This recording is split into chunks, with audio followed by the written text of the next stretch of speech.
Hello everybody, welcome back to our Return to Rugby review, and we're going to talk about cool down and recovery techniques this session. So we've spoken about warm-up, we've spoken about how challenging lockdown has been, and I think one of the big things, especially when perhaps exercise is unaccustomed, it's all a bit new, we're getting going again, then one of the things that we all dread is that pre-season kind of sense of heavy legs, a bit of muscle soreness, feeling a bit kind of fatigued, knowing that we're meant to maybe train or even referee and we're heavy legs. So how do we cope? How do we cool down?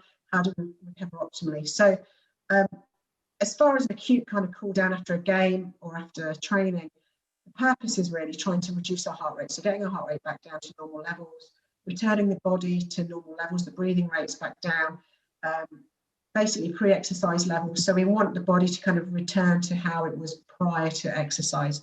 And the way that we do that is just very gentle, low level movement patterns. Same kind of idea as we would for the warm up, but we don't go higher intensity. We kind of just work through the same kind of ranges of movement, hips, hamstrings, glutes, groins, calves, but very, very low level, thinking about flushing those toxins that we might have created, reducing muscle soreness, reducing muscle damage.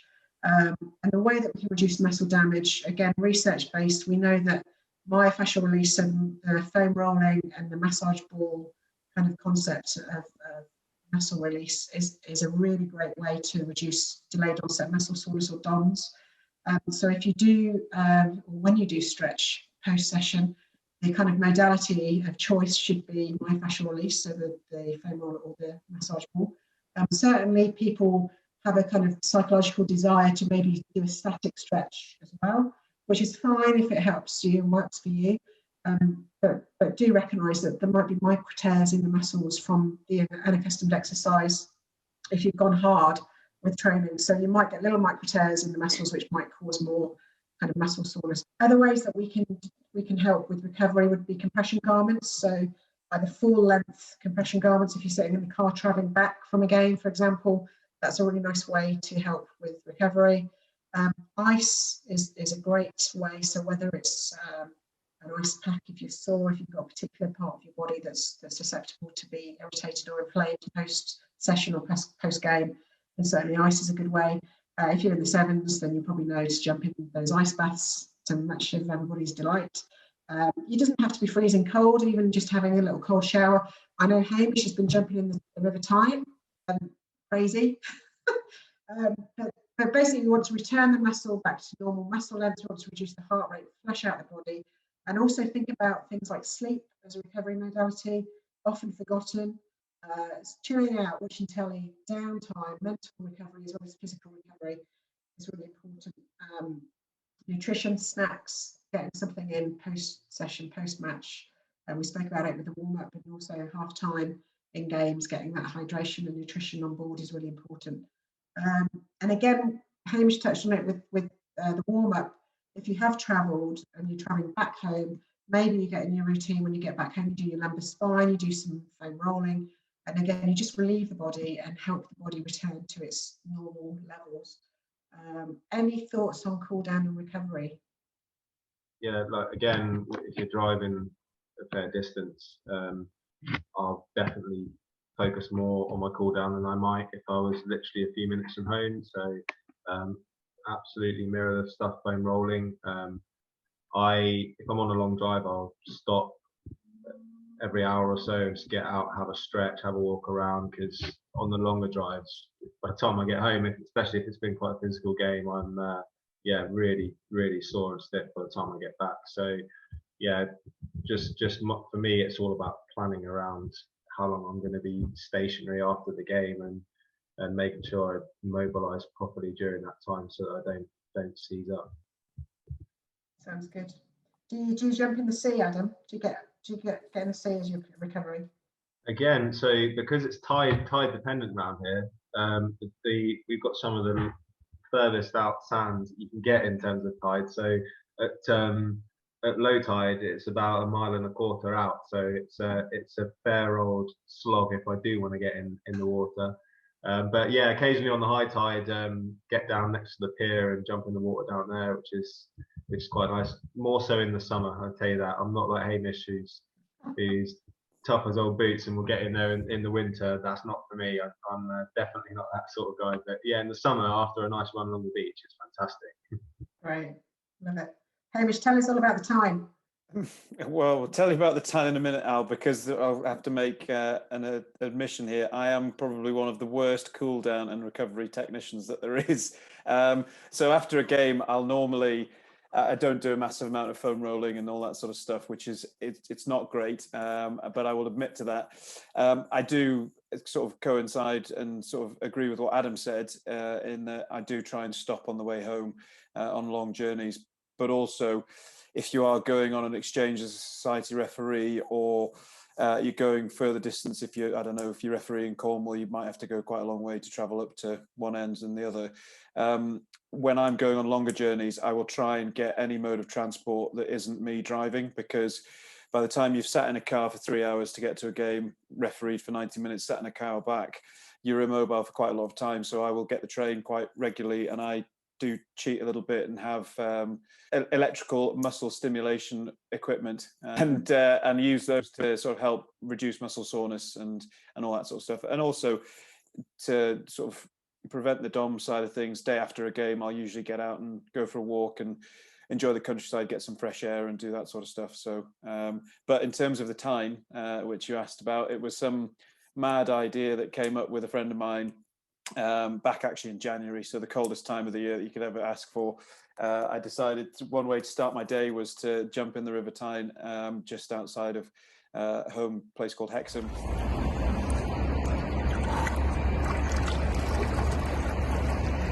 So off we go for a swim.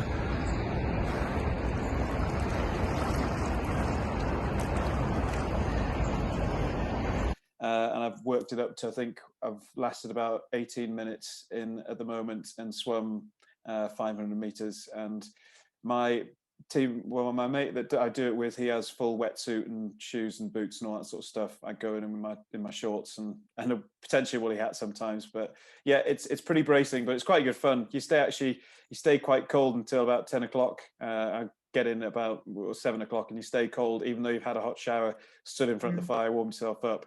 It's quite invigorating, and I've not had any ill effects from it, let's say that.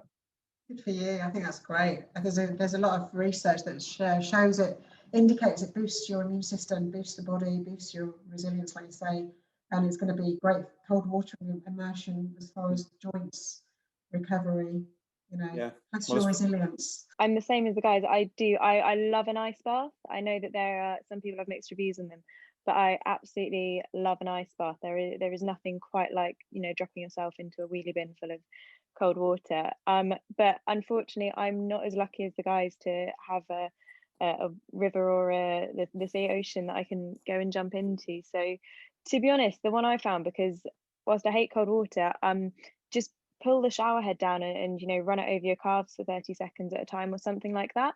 I will be the first one to not stand there in a cold shower, but actually, is it a bit of a do-it-yourself solution? I found that really works. Do that a couple of times in each calf, get out, put your compression leggings on, and then just have, like you said, just have a really chilled out evening after the game. Let yourself mentally switch off then, and you can get back to it on the next day. The only thing to add really on what other people have spoken about, and I know you touched on it, is sleeping. Like, people neglect, I mean, in my job, I neglect sleep all the time, but historically, but sleeping and physically relaxing and switching off is probably one of the best things you can do, or I can do, to be honest, in making sure that you don't neglect that actively, because people, I've been sleep deprived, do you know what I mean, and not relaxing and not actually physically just having time to recover. Post game, post training, whatever it is, you're more than likely not going to train properly the next time, and you're probably going to get yourself injured or overload yourself at some point physically. So, which is normally, when I've traced nearly all my problems in the last 10 years, it goes back to that, not from the actual training, not from the exercises, or even the amount. It's neglecting the time off more than anything else. So I know when I played sport, sometimes if it was an evening game, I found it really difficult to wind down. My mind was racing, I was repeating the game in my head. Have you guys got any strategy to kind of turn off, kind of flick those fingers and fall asleep? I use Headspace. Do you? Good. Yeah, Nice. I use Headspace, and I find it useful not just for sleeping, just for loads of benefits of just clearing your mind and that sort of thing. But they've got specific programs on there to either do in advance, so you're better prepared to sleep, or they've got programs on there for that period of time when you're physically restless. So they've got a whole section on there just on sleep. So I've used that, which helps me switch off. The other thing is, if you've got a 3-hour drive and you know someone else is 3 hours, I just ring them up and talk at them for 2 hours of that 3 hours. So that always, by that point, then I've offloaded everything in my brain and I go to sleep fine. They probably don't feel any better, but I do. You usually have bleeding ears after it. You listen to Jack for 2.5 hours in the car on the way home. Amy just puts the phone down and pretends he's in the north of England without early phone signal. He's lying. I've never ever rang him once. Good tactics. Now, again, Jack, I think you've hit again Headspace. All these apps. There's a lot of kind of well-being, mental health, mental kind of relaxation, stress apps that have kind of come to the forefront a little bit through the lockdown period that people have now got access to and feel comfortable to use as well, which I think is really important. You know, it's a good thing that people are comfortable to say, like, I'm using Headspace, I'm using Calm, I'm using these different support networks to help get through these things and think about how to wind down, because you know there's a lot of stuff going on, not only just from the game but in everyone else's lives, work, families, relationships that we've got to kind of wind down from. So it's good. I also find just once you get home, just, you know, getting dinner sorted, having a glass of wine or a beer, and then just switching off and trying to just go into your normal routine, put the telly on, chat with your partners, and that always is a distraction. I think you're right there, Woody. I think knowing it's okay to have a pint or a glass of wine to wind down it's all good. It's all fine. It's part of the process of almost debriefing yourself, going through that process. Unless you're a YMO, and then it has to be Ribena, not wine or beer, obviously. Yeah. So there's a physical recovery and cool down, and there's also a mental recovery and cool down, which, especially with the level that you guys are working at, I think it's really important to kind of know that you've got a strategy to cope and get through all of those areas. It's just really good. So depending what you've done earlier in the week, depending, you know, what sort of work you've done, I imagine some people in the community game, as well as on this call, you know, I find now with the job that I've got in my organisation, Monday morning's gone.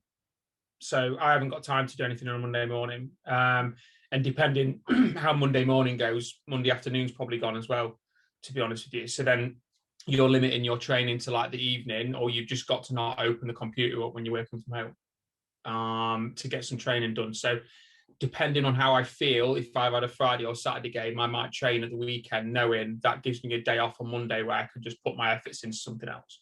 Yeah. But I think the key is just to be smart, and just like if you've done a game where you've run around, done 6K, there's been 20 scrums and 45 lineouts, and there's been absolutely, the ball hasn't gone past 10. You've not done that much running. So you probably, although you've mentally had a workout, you've physically not had a workout. So you could probably go and do some training.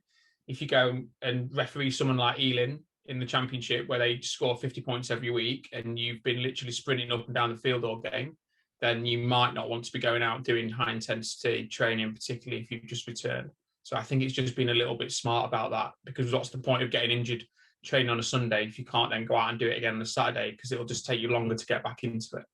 So I think that's a great point. I think that goes back to Nikki's point in the warm-up or in the lockdown, where she might mark in the week her goals to do 3 or 4 sessions a week, and actually on the Monday, if you are wrecked because you've done a 50-point pointer, that it's okay not to train. It's okay to have a bit of downtime, recover, and not feel bad about it, and know that actually you're not going to detrain, you're going to be better for the recovery, and then you can crack on again on the next day. As well, just to add, I'd like to switch off from rugby completely on rest days. So I'm not like some who will watch every single game that's going on that weekend and stay up to date with it. There's sometimes where I will just switch off if I've not got a game that weekend, if it's a semi-final weekend or knockout rugby, which I'm not involved with, then I won't watch it. I will completely switch off from rugby because it's a lot of people's passion and what have you, but you can get stale, you can get overloaded with it all. So I try and keep myself varied in terms of what I'm stimulated by. So go out for a nice country walk or whatever,